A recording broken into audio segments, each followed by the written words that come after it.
사무엘하 24장 마지막 장까지 읽었습니다. 오늘도 주의 이름으로 예배하는 여러분들과 또한 다른 환경 여건 속에서 온라인으로 예배하는 사랑하는 성김의 가족들에게 하나님의 크신 은혜와 은총이 함께 하시기를 원합니다. 저는 오늘 새벽기도 마치고 산에 올라가다가 노루를 봤습니다. 얼마나 빠른지 몰라요. 가만히 있길래 좀 사진을 찍어 촬영을 하려고 했더니 금방 또 없어지더라고요. 조금 더 올라가니까 아주 멋진 꽁이 하나 나타났어요. 장기인데 얼마나 예쁜지 몰라. 너무 멋있어서 좀 앞놈은 없고 순놈만 있더라고. 찍으려고 보니까 또 얼마나 쏜살같이 가는지, 또 나무들이 있으니까 조금만 이렇게 가면 잘 안 보여. 그래서 실패를 했네요. 작년에는 창청 가다가 한번 촬영해 한 게 있는데, 요즘 꽁 소리가 많이 납니다. 근데 꽁 소리는 많이 나는데 보기는 힘들어요. 왜냐하면은 그 숲속에서 나니까 뭐 찾아갈 수도 없고.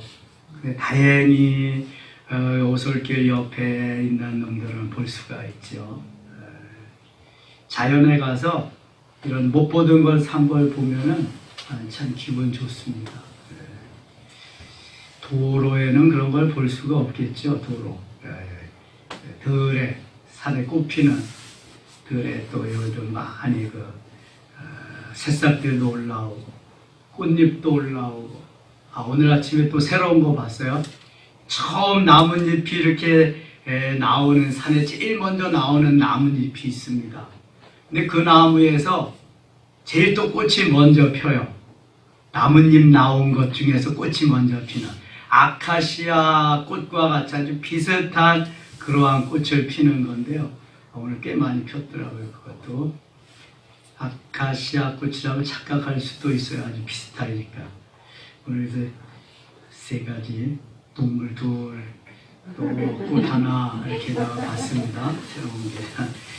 다윗의 시대가 이제 거의 다 막바지에 이르렀습니다. 다윗도 주님 앞에 갈 날이 가까웠다는 거죠. 23장 갑니다. 다윗의 유언이 여기 나와 있습니다. 마지막.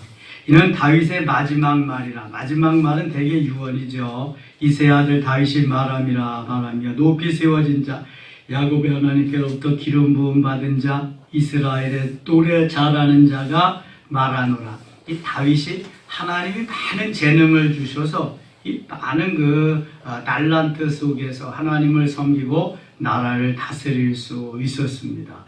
오늘 새벽에도 말씀드렸어요. 그는 정치가요, 군대 장관, 장수요, 음악가요, 현악과 비파와 수금을 연주하고, 그 다음에 수많은 하나님을 찬양하는 시를 쓴 분인, 시인이기도 합니다. 재능을 많이 가졌죠. 2절, 여호와의 영이 나를 통하여 말씀하시며, 여호와의 영이 나를 통하여 말씀하셨다. 누가 말씀하셨다고요? 성령께서, 여호와의 영. 여러분, 구약 시대, 신약 시대에는 예수님이 부활하셔서 이 땅에 40일 동안 계시다가 하나님께로, 하나님 보좌 우편에 앉아 계시면서 내가 너희에게 구해서 성령을 보내주시겠다고 약속합니다.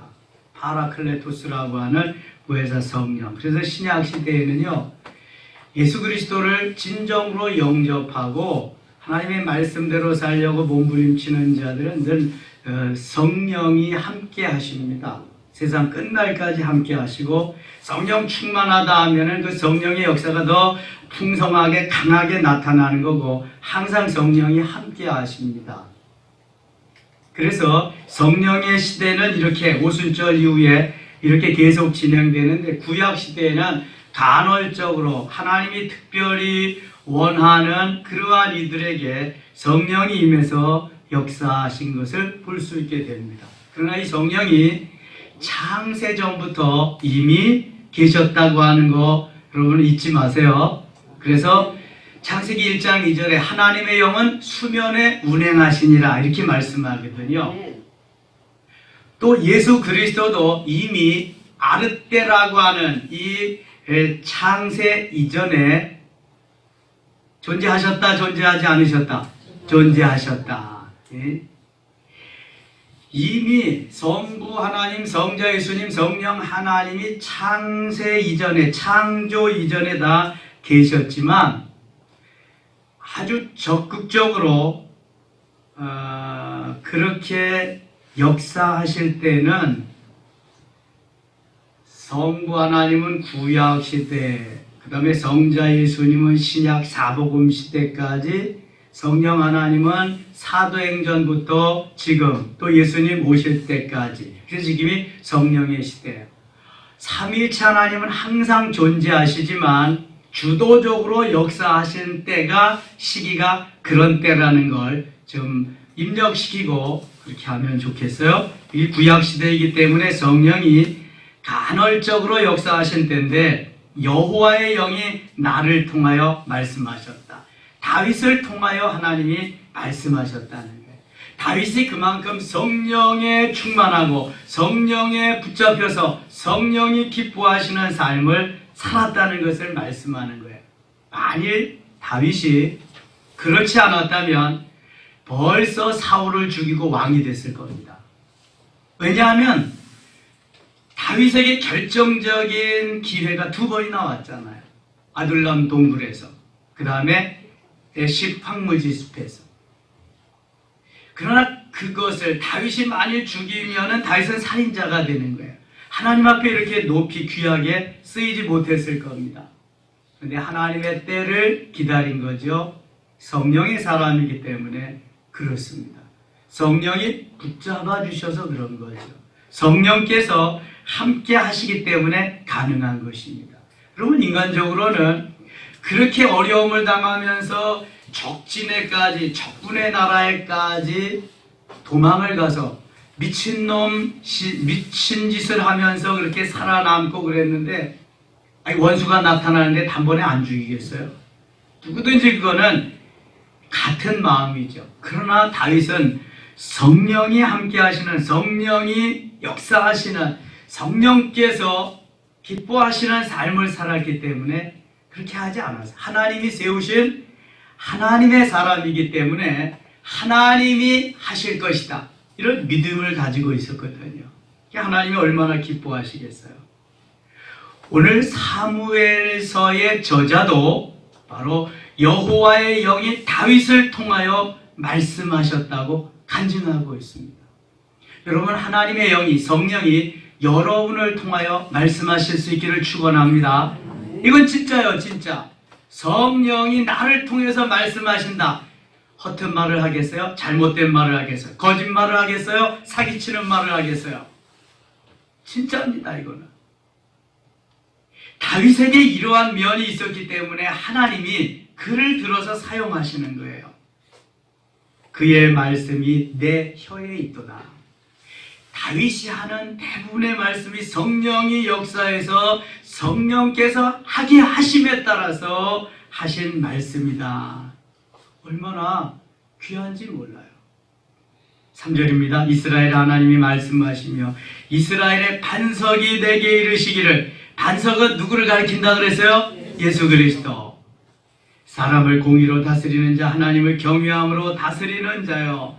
그는 돋눈의 아침빛 같고 구름 없는 아침 같고 비 내린 후에 광선으로 땅에서 음이 돋는 새풀 같으니라 하시되, 궁극적으로 이것은 메시아의 탄생, 메시아가 오셔서 이렇게 됨을 말씀하고, 메시아의 그 시대 이후가 이러한 시대가 이제 오리라는 것을 미리 말씀하시는 겁니다. 내 집이 하나님 앞에 이같이 아니하냐. 하나님이 나와 더불어 영원한 언약을 세우사 만사에 구비하고 견고하게, 만사에 구비하고 견고하게 하셨으니, 모든 일 가운데 하나님이 다 없는 것 없이 다 마련해 주는, 그리고 견고하게, 든든하게, 아주 굳건하게 만들어 주셨다는 거예요.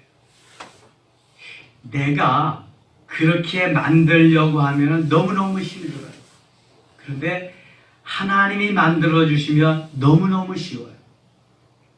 그래서 성령의 사람이 되어야 되고, 성령께 붙잡힌 사람이 되어야 되고, 성령을 통하여 말하는 사람이 되어야 돼요. 요셉이 하나님의 신이 임한 사람이라고, 하나님의 영이 함께하는 사람이라고 바로가 인정해줬어. 하나님을 믿지 아니하는 바로가. 요셉은 그래서 늘 하나님이 말씀하시는 것처럼 하나님의 말씀처럼 말씀을 하고 그렇게 하나님의 뜻을 전하다가 보니까 족장들 가운데 요셉은 가장 적게 훈련을 받고 가장 짧은 시간 안에 만들어져서 가장 오랫동안 사역을 합니다. 다윗 같은 경우는 보세요. 15년 동안 아버지의 품에서 자라고 주로 목동 생활을 했어요. 그러다가 15년 동안 사울의 핍박 속에 죽음을 사선을 넘나들면서 수없이 고난의 행군을 합니다. 김정은이만 고난의 행군 시키는 거 아니에요. 하나님도 고난의 행군을 시킵니다. 다윗이 고난의 행군을 15년 동안이나 합니다. 정말 죽지 못해서 사는 그러한 삶이죠. 그리고 하나님이 40년 사용하십니다. 그런데 요셉은요, 17년 동안 아버지 품에 형들에서 심부름하고 그러다가 13년 훈련했거든요. 종살이 하면서, 감옥 생활하면서. 근데 그 훈련 기간 동안에도 하나님이 형통하게 하셨어요. 그 어려움을 다 돌파하고 이기고 승리할 수 있도록. 종살이 하면서도 총무하죠. 감옥 생활하면서 감방장하죠. 거기에서 경제학, 경영학, 대인관계학, 외교학, 정치외교학, 별걸 다 섭립하죠. 하나님이 그리고 난 다음에 딱 총리로 세워서 다스리게 하시는데 몇 년 다스렸어요? 요셉이? 80년. 30세에 돼가지고 110세까지 하니까. 그러니까 13년 훈련하고 80년에 요셉과 같은 사람이 없잖아요. 엄청나잖아요. 다윗도 그 훈련 속에 들어가서 하나님이 하시게 함에 따라서 훈련을 잘 소화하고 40년 동안 나라를 다스리고 마지막에 이렇게 하나님이 우리에게 은혜를 베푸셨다. 하나님이 이렇게 나를 사용하시고 역사하셨다. 이 성령께서 나를 통하여 일하셨다. 성령이 내 입을 통하여 말씀하셨다. 항상 성령이, 주여가 나와야지 내가 했다고 하는 말이 나오면 그때부터 내리막길을 가게 되는 거예요. 물론 다윗도 자기가 앞서 나올 때에 실수도 하고 실패도 하고 범죄도 하고 그런 사람입니다. 그러나 마지막에 보니까 하나님이 역사하시고 하나님이 하신, 하나님이 내 입에 말씀하셔서 지금까지 온 것을 고백하고 있습니다. 그러면서 싸움을 할 때에도 늘 어려움을 준 나라가, 가장 많이 괴롭힌 나라가 블레셋인데요. 이게 마지막 때까지 이렇게 괴롭히는데 하나님이 함께 해주심을 고백합니다. 10절 한번 봅니다. 10절. 그가 나가서 손이 피곤하여 그의 손이 칼에 붙기까지 블레셋 사람을 치니라. 그날에 여호와께서 크게 이기게 하셨으므로 백성들은 돌아와 그의 뒤를 따라가며 노력할 뿐이었더라.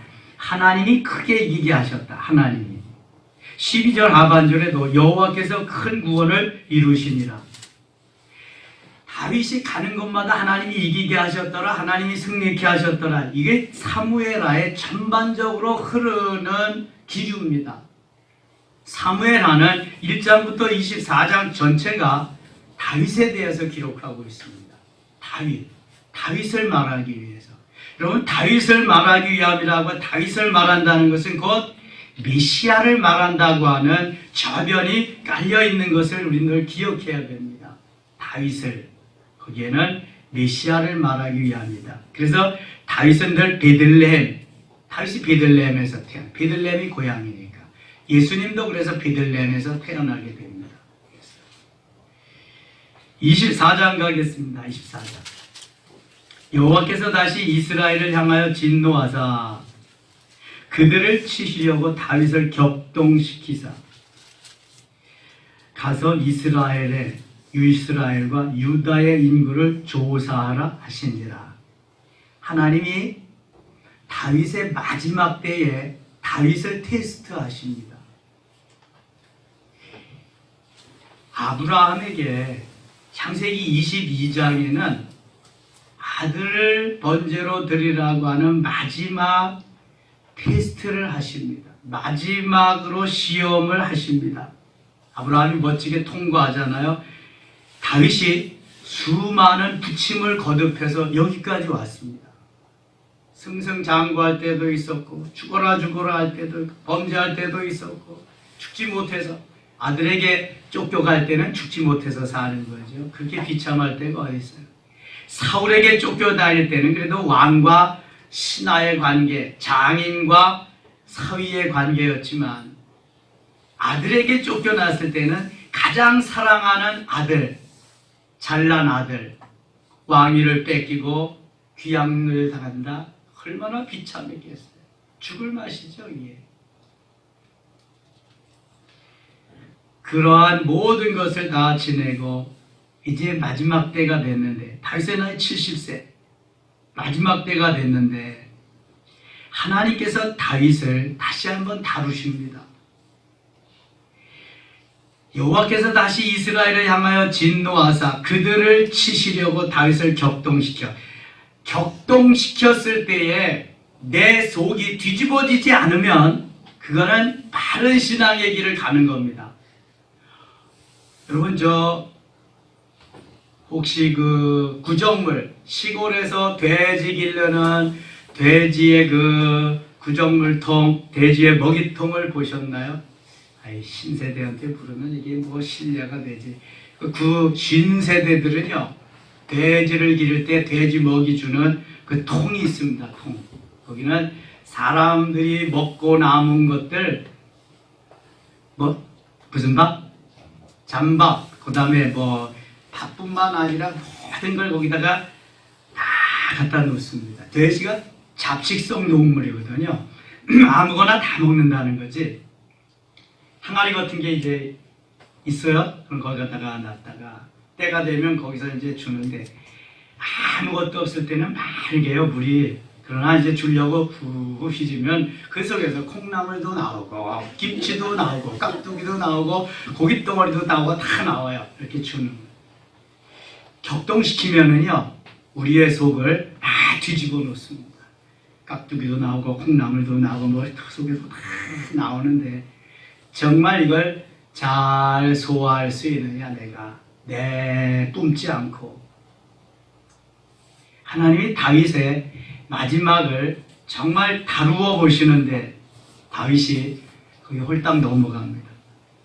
다윗을 격동시키사 가서 이스라엘과 유다 인구를 조사하라. 인구를 조사하라는 것은요 내가 내 병력으로 내가 가진 내 휘하 장군들로 내 사람들로 하여금 싸워서 이겼다고 하는 그러한 말을 남기려고 하는 것을 의미하는 겁니다.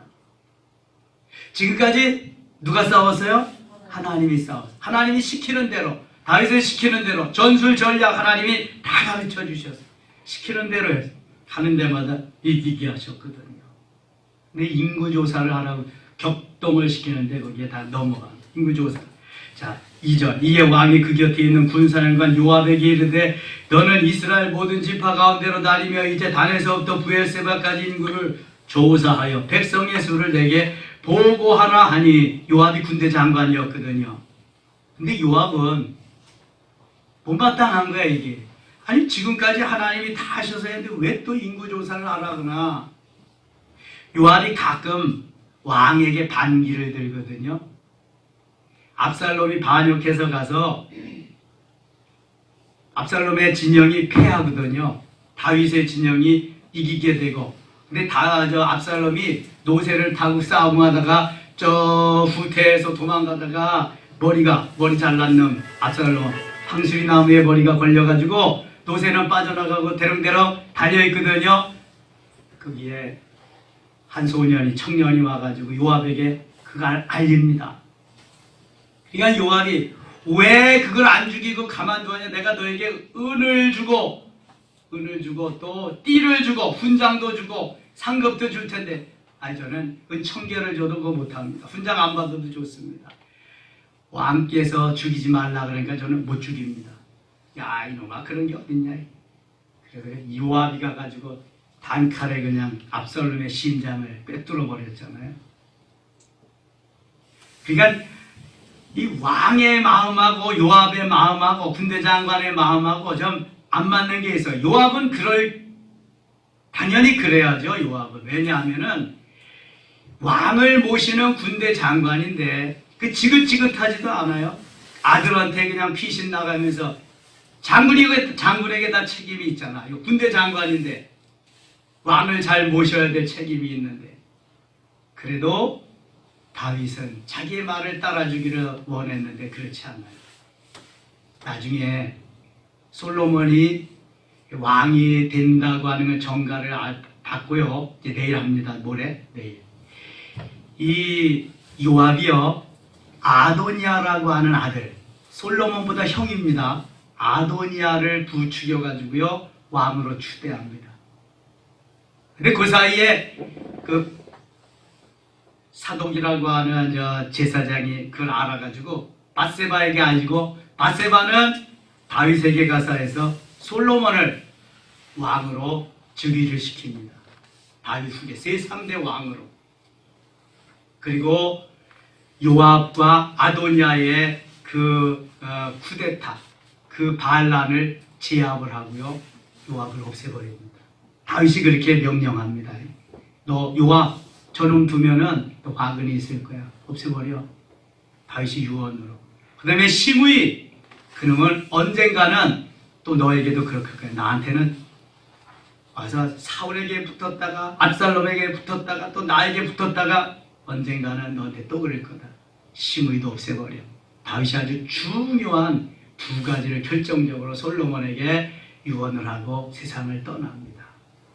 요압은 다윗이 가끔 하는 것이 이게 못마땅할 때가 있었어요. 뭐 우리가 그렇지만 윗사람 다 모셔보고 다 그랬지만 다 마음에 드는 게 있나요? 마음에 안 드는 것도 있는 거예요. 예. 마음에 안 드는 것도 있죠. 가룟 유다는 오직 마음에 안 들었으면 팔아버렸을까? 마음에 안 드는 부분도 있잖아요. 요압이 볼 때에 이건 아니거든요, 이거. 예.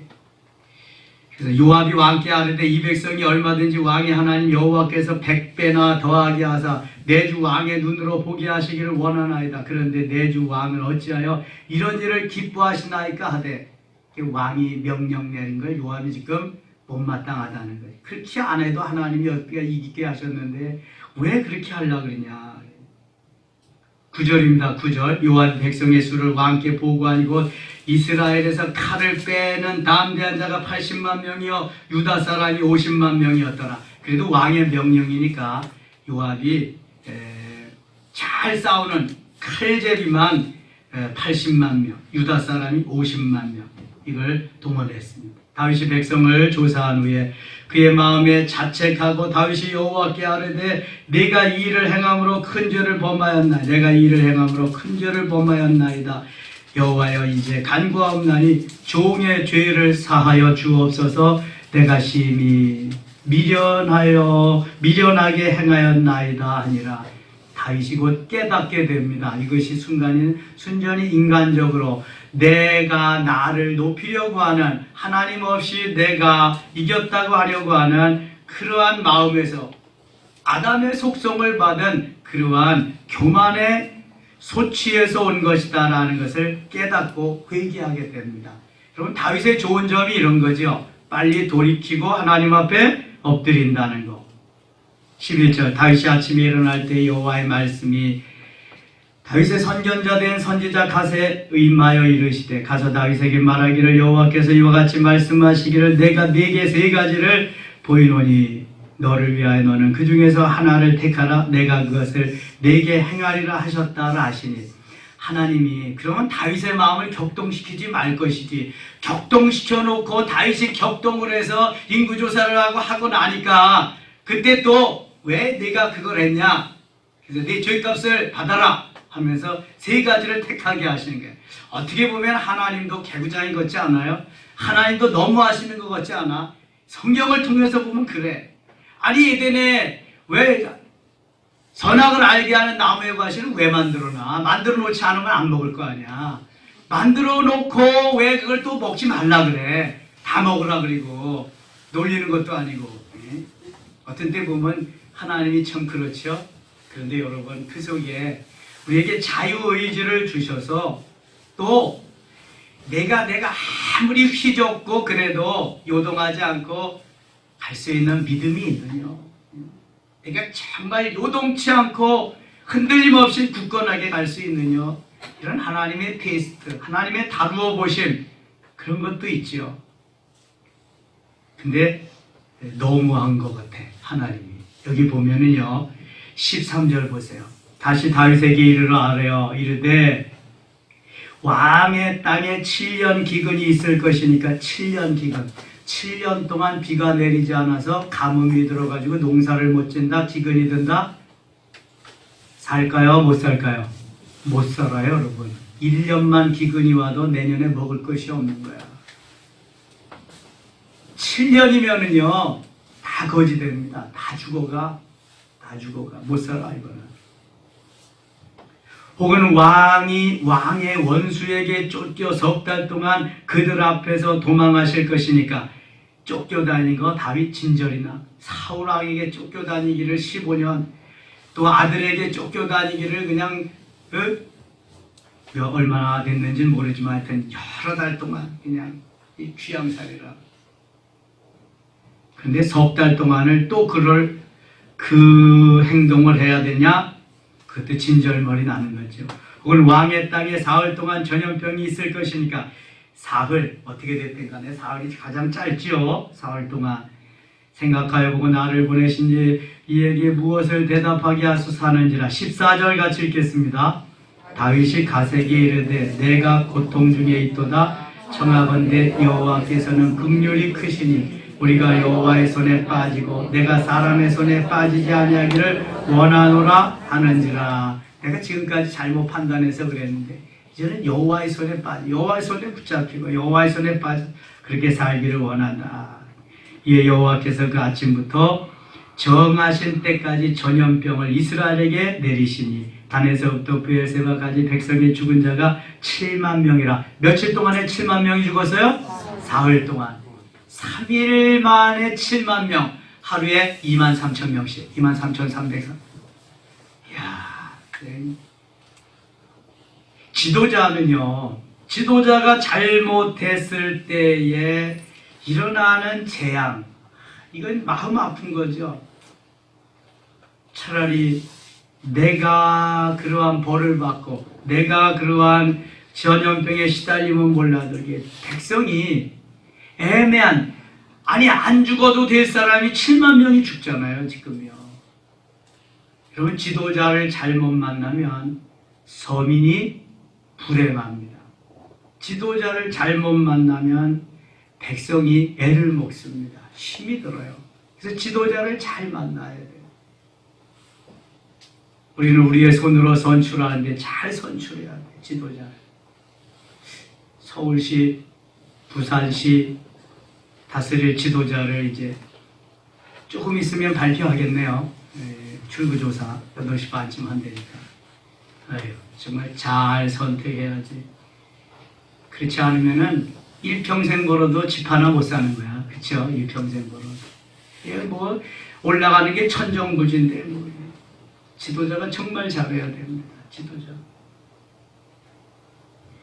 하나님이 우리에게 원하시는 삶은 하나님의 말씀을 따라서 하나님의 법대로 말씀대로 따라 사는 것이고요. 지도자는 그 하나님 말씀 부여잡고 주께 붙고 주님이 기뻐하시는 대로 나라를 이끌어가는 거예요. 사울은 그렇지 못해서 멸망한 겁니다. 다윗은 하나님의 말씀을 따라서 부강하게 되고 이렇게 하나님이 기뻐하는 삶을 살았는데 그래도 하나님이 휘저어 놓을 때에 격동시킬 때에 그것은 다 소화하지 못한 결과로 이러한 어려움이 있는데 다윗과 같은 시대에도 이런 어려움이 있는데 그렇지 못한 왕이 다스릴 때는 얼마나 많은 어려움이 있겠어요.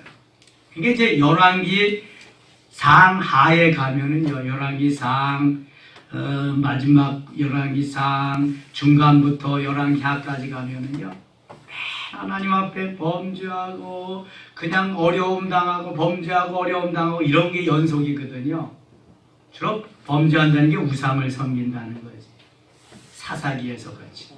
자기의 옳은 대로, 자기 소견에 옳은 대로 우상을 섬기면서 하나님을 버리고 이렇게 사는 거지. 다윗은 하나님을 버리지는 않았습니다만 자기가 하나님과 같이 되려고 높아지려고 하는 마음이 순간적으로 와서 저지른 인구조사인데 하나님은 거기에 대한 대가도 치르게 하십니다. 그래서 백성들이 사흘에 7만 명이 죽어갑니다. 16절 갑니다. 천사가 예루살렘을 향하여 그의 손을 들어 멸하려 하더니 여호와께서 이 재앙 내리심을 뉘우치사 백성을 멸하는 천사에게 이르시되 족하다 이제는 내 손을 거두라 하시니 여호와의 사자가 여부스 사람 아라우나의 타작마당 곁에 있는지라. 천사도 하나님의 명령이 떨어져서 하나님의 명령대로 7만 명을 다 죽였는데 천사가 하나님이 천사에게 이제 내 손을 거두라 이렇게 끝난 거예요. 7만 명으로. 17절 다윗이 백성을 치는 천사를 보고 여호와께 아뢰어 이르되 나는 범죄하였고 악을 행하였거니와 이 양무리는 무엇을 행하였나이까 청하건대 주의 손으로 나와 내 아버지의 집을 치소서 하니라. 이게 바로 지도자의 마음이죠. 내가 잘못해서 한 건데 백성들은 그만하시고 차라리 나와 내 아버지 집을 치소서. 내가 잘못했는데 백성들을 이렇게 힘들게 하고 백성들을 7만 명이나 죽이시면 어떻게 하겠습니까? 차라리 저를 죽여주시옵소서. 그런 거잖아요. 좋은 지도자죠. 니놈들은 흑살이 껍데기 같으니까 나 죽어도 돼. 나만 살면 되지. 사울은 그런 사람이야. 다윗은 근데 백성들이 죽어가는데 차라리 저를 죽여주세요. 얼마나 달라요, 여러분? 달라도 너무너무 다르잖아요. 그래서 좋은 지도자를 만나요. 좋은 지도자. 18절입니다. 이날에 가시 다윗에게 이르러 그에게 아뢰되 올라가서 여부스 사람 아라우나의 타작마당에서 여호와를 위하여 제단을 쌓으소서 하며 다윗이 여호와께서 명령하신 바 가세 말대로 올라가니라. 자, 재앙을 멈추게 하는 방법, 제단을 쌓는 거예요. 하나님 앞에 나가서 제사를 드리고 예배를 드리고 하나님 앞에 잘못했다고 통회하고 자복하면서 회개하는 거예요. 왜 선지자 가시 다윗에게 이런 걸 가르쳐 주셨을까? 빨리 재앙을 멈추고 하나님께서 기뻐하는 삶의 자리로 나가고 나라가 회복이 돼야지. 다윗이 회복이 되고 지도자가 회복이 되고 백성이 회복되어서 빨리 정상을 되찾아야지. 그렇지 않으면은 언제까지 환란이 계속될는지도 모르잖아요. 다윗이 여호와께서 명령하신 바 가세 말대로 올라가니라. 20절 아라우나가 바라보다가 왕과 그의 부하들이 자기를 향하여 건너옴을 보고 나가서 왕 앞에서 얼굴을 땅에 대고 절하고 이르되 어찌하여 내 주 왕께서 종에게 임하시나이까 하니 다윗이 이르되 내게서 타작마당을 사서 여호와께서 제단을 쌓아 백성에게 내리는 재앙을 그치게 하려 함이라 하는지라. 아라우나가 다윗에게 이르되 원하건대 내 주 왕은 좋게 여기시는 대로 위하여 드리소서. 번제에 대하여는 소가 있고 뗄나무에 대하여는 마당질하는 도구와 소의 먹이가 있나이다. 왕이여 아라우나가 이것을 다 왕께 드리나이다 하고 또 왕께 아뢰되 왕이 하나님 여호와께서 왕을 기쁘게 받으시기를 원하나이다. 아라우나가 자기의 타작마당에서 자기가 기른 소도 주고 자기의 뗄감 자기의 장작더미 다 주어서 할 테니까 제사만 드리세요. 그렇게 왕에게 말합니다. 왕이 있으면 왕이 최고잖아요. 그런데 다윗은 또 땡큐 그럽니다. 24절 보세요. 왕이 아라우나에게 이르되 그렇지 아니하다. 내가 나에게 준다는 거 고맙지만 너 땡큐다. 감사하지만 내가 거절한다. 왜냐하면 내가 값을 주고 사서 내 핏값으로 내 정성으로 드려야지. 공짜로 얻어다가 드리는 거 그건 진정한 제사가 아니다. 공짜를 바라지 마세요. 내 땀이 섞여 있어야 돼. 내 피가 섞여 있어야 돼. 내 정성이 거기에 들어있어야 된단 말이에요. 내 정성. 하나님이 그걸 보시는 거예요. 그거를. 형식적인 걸 보시는 게 아니란 말이죠. 여기 소가 있고 다 제사 드릴 장작이 있고 모두가 다 있어요. 드리면 되는 거야. 그것도 제사잖아요. 그런데 거기 내 정성이 결여되어 있잖아요. 아니다. 내가 내 돈을 주고 사서 하나님 앞에 드릴 것이다. 값없이 내 하나님 여호와께 번제를 드리지 아니하리라. 값없이 번제를 드리지 아니하리라. 여러분, 주님은 우리에게 모든 피를 다 내주셨어요. 피 한 방울, 물 한 방울 다 내주셨어요. 아낌없이 주셨어요. 나 한 사람 위해서. 나도 주님을 위해서 아낌없이 드리리라. 이 정성을 보고 싶은 거야, 주님이. 형식적인 걸 원하지 않는다니까요. 이사야 1장에 보면은 야야 가져오지 마라. 재물 필요 없어. 제사 안 받아. 내 마당만 밟을 뿐이니라. 왜 그랬을까요? 형식만 드리니까. 하는 척만 하니까. 뭐 거저온 거, 눈 먼 거, 귀 먼 거 아무거나 그저 쓰다 남은 거 니나 먹어. 니나. 나는 그런 거 필요 없어. 안 받아.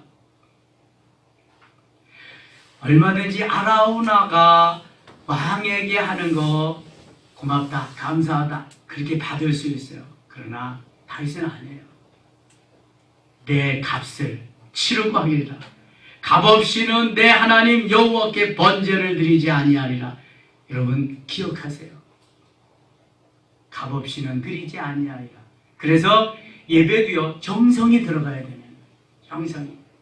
온 귀와 온 눈과 온 영혼 몸을 쫑긋이 하나님 앞에 세우고 정성을 드리는 예배라야 하나님이 기뻐 받으시고, 그때 성령의 임재를 내가 경험하면서 내가 오늘도 주 안에서 야 내가 주님 만났다, 주님 은혜 가운데 내가 예배를 드리면서 주님의 성령의 역사를 경험했다, 은혜 받았다, 오늘 고맙습니다, 감사합니다, 하나님 땡큐, 목사님 땡큐 하면서 한 주간을 승리하며 살 수 있는 거예요. 비몽사몽간에 이 생각 저 생각하다 뭔 예배 드렸는지도 몰라. 오늘 말씀의 핵심이 뭔지조차도 몰라. 뭐 했는지도 몰라. 구약시대에는 목을 따고 안수하고 목을 따고 가죽 벗기고 각을 뜨고 장작불을 태워서 드리는 그 시간에 온 거기 다 집중돼. 내 죄를 지금 용서만 받느냐 못 받느냐, 죽느냐 사느냐, 그 시간이 제사 시간이에요. 그 시간이 예배 시간이란 말이죠. 얼마나 심각하고 얼마나 귀중한 시간인지 몰라. 시간이. 근데 거저 얻어서 한다? 말이 안 되잖아요, 그게. 자, 다시 한번 보세요. 값없이는 내 하나님 여호와께 번제를 드리지 아니하리라 하고, 다윗이 은 50세겔로 타작마당과 소를 사고, 아주 타작마당 소까지 다 사고, 그곳에서 여호와를 위하여 제단을 쌓고 번제와 화목제를 드렸더니, 번제와 화목제, 번제 제가 말씀드렸어요. 안수하고 죄인이 그 다음에 목을 따고 피를 흘리고, 죄인이 가죽을 벗기고, 죄인이 각을 뜨고, 그 다음에 제사장이 태워드린다. 이게 번제. 화목제는 감사제와 서원제와 자원제가 하나님과 화목하게, 성도들과 화목하게 번제와 화목제를 하나님 앞에 드렸습니다. 드렸더니 여호와께서 그 땅을 위한 기도를 들으시네. 제사를 드리고 하나님 앞에 기도를 들으시고 이스라엘에게 내리는 재앙이 그쳤더라. 이스라엘에게 내리는 재앙이 그쳤더라. 그렇다면 하나님이 코로나 시대에도 예배를 드리지 못하게 할 게 아니라 방역 수칙 잘 우리가 점검하고 지키면서 하나님 앞에 나가서 예배를 드리고 화목제, 번제를 드리고 화목제를 드리고 하나님 앞에 간절히 부르짖는다면 하나님이 재앙을 거두어 드리시리라. 믿으시면 아멘? 이게 정답이잖아요. 이게 정답. 근데 어째요 모든 교회가 다 문 닫고 모든 교회가 다 예배를 거부하고 온라인으로 하고 그래요? 요새는 그냥 성례식까지 온라인으로 한대. 아이고 참 무슨 일이. 아무리 온라인이 좋은 거지만 가능한 게 있고 가능하지 않은 게 있죠.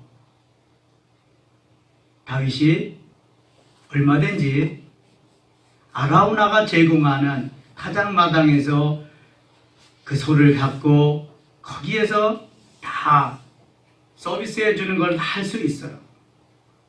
그러나 나는 값을 지불하지 않고 하는 건 못하겠다는, 내 정성이 들어간 것을 하겠다. 정성이 들어간. 오늘도 하나님이 원하시는 것은요, 정말 생명을 다하는 정성이 들어가는 예배입니다. 정성이 들어가는 하나님의 사랑입니다. 하나님 뭘 못하시겠어요?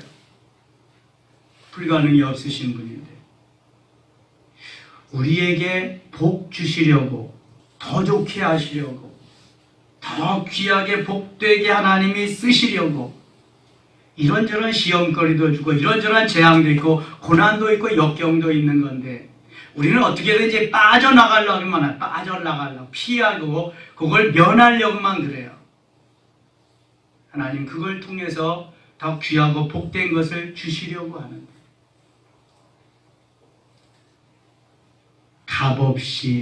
값없이 드리는 것을 하나님은 원치 않으신다. 값을 치러야 돼요. 예수님이 핏값으로 우리를 사셨잖아요. 값을 해야 됩니다. 나를 나되게 하신 핏값을 해야 돼요. 값을 해야 돼요. 그럼 하나님이 언제 어디서든지 내꺼 그래 주고 더 주고 충만하게 풍성하게 역사하실 줄 믿습니다. 그런 애가 충만하게 넘치기를 축원합니다. 합시다. 하나님 아버지 고맙습니다. 때가 되면 우리도 언젠가는 다윗과 같이 회고하면서 하나님의 역사를 말할 때가 있을 것입니다. 또한 다윗과 같이 하나님이 격동시켜서 우리를 다뤄보시고 우리를 테스트해 보실 때도 있습니다.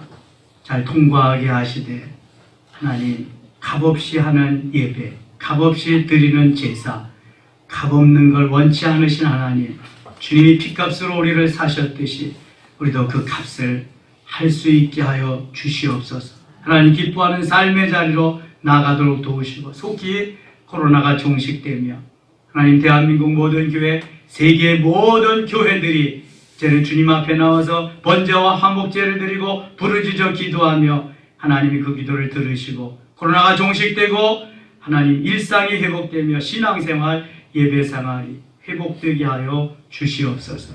예수님의 이름으로 기도드리옵나이다.